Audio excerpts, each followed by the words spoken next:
Pemirsa, kasus dugaan investasi ilegal ala Sultan kian hangat dipergunjingkan. Belum lagi ditambah munculnya sejumlah nama selebritas tanah air yang turut masuk dalam pusaran penerima aliran dana dari sang afiliator. Lantas bagaimana sebenarnya trik jahat para Crazy Rich untuk menjerat korbannya? Simak selengkapnya dalam ulasan khas Ragam Perkara, tertipu Sultan demi cepat dapat cuan.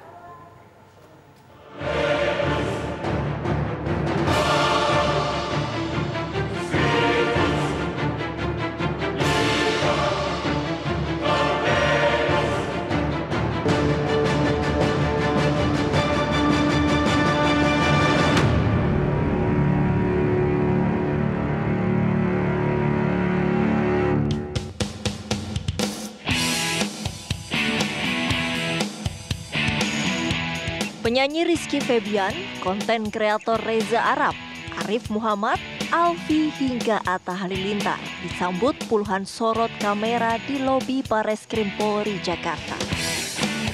Mata kamera ini bukan ingin mengabadikan konten terbaru karya mereka, namun demi merekam alibi para pesohor yang namanya terjerat kasus dugaan investasi ilegal. Para selebritas ini datang lantaran namanya masuk pusaran penerima aliran dana Doni Salmanan. Rizky Febian diperiksa karena menerima uang 400 juta rupiah saat melelang minuman racikannya sendiri untuk kegiatan amal. Sementara Reza Arab diperiksa karena diketahui pernah mendapat saweran 1 miliar rupiah saat bermain game online. Doni Salmanan juga pernah membeli mobil Porsche 922 Carrera S senilai 4 miliar yang notabene di atas harga pasaran dari Arif Muhammad. Dan Atta Halilintar disebut menerima kado tas mewah saat ulang tahun. Lantas siapa Doni Salmanan? Doni Salmanan yang dikenal sebagai salah satu Crazy Rich asal Bandung ini ternyata adalah seorang afiliator investasi binary option platform Quotex. Namun bisnis investasi yang dijajakan Doni rupanya ilegal. Ia pun ditetapkan sebagai tersangka kasus dugaan penipuan, judi online, penyebaran berita bohong serta tindak pidana pencucian uang. Hari ini saya ingin meminta maaf kepada seluruh masyarakat Indonesia yang sudah mengenal dunia trading, baik binary option atau forex, kripto dan lain sebagainya. Besar harapan saya masyarakat Indonesia bisa memaafkan semua kesalahan saya.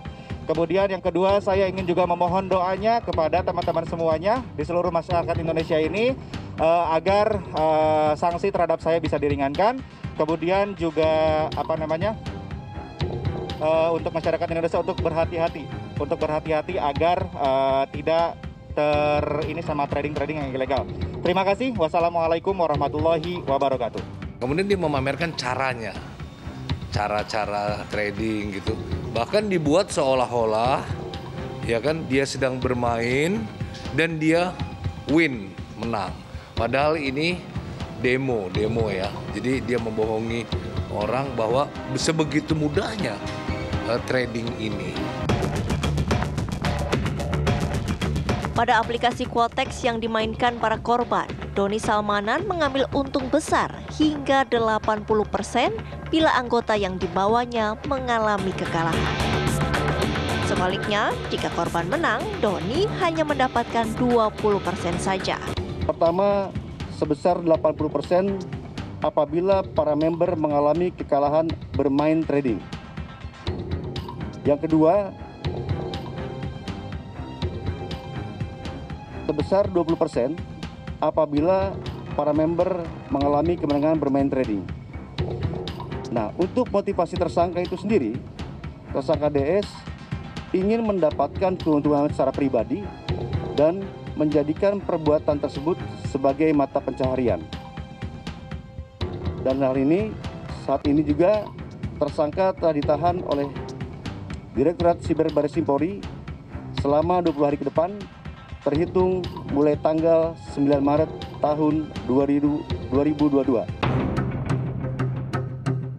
Sejumlah aset berharga dan barang-barang mewah milik Doni Salmanan pun akhirnya disita. Total aset Doni yang telah disita mencapai 64 miliar rupiah. terdiri dari 2 unit rumah mewah di Kabupaten Bandung, Jawa Barat, 3 bidang tanah, 6 mobil mewah, dan belasan motor. Lalu apa sebenarnya tugas afiliator? Mengapa ia bisa meraup keuntungan besar dari investasi binary option? Sejatinya, seorang afiliator bertugas mempromosikan sebuah bisnis. Ia biasanya akan menerima endorse dengan gimmick mendapatkan keuntungan jika melakukan trading. Keuntungan afiliator diperoleh dari komisi per transaksi. Belakangan platform trading yang ditawarkan para afiliator ternyata adalah platform trading berkedok judi yang memakan banyak korban. Penyidik akan melakukan pendalaman ya. Pendalaman apakah ada keterlibatan tersangka-tersangka lain. Sejauh ini memang masih DS yang menjadi tersangka ya. Sekarang ini fokus juga dari penyidik melakukan tracing ya. Tracing itu tracing kepada aliran dana, kemana saja aliran dana itu mengalir, juga tracing aset yang dimiliki oleh saudara DS.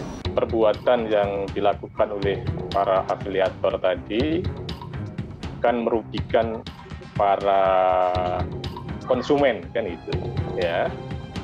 Terus kemudian menguntungkan para afiliator itu sendiri dan dilakukan dengan cara-cara yang melawan hukum gitu.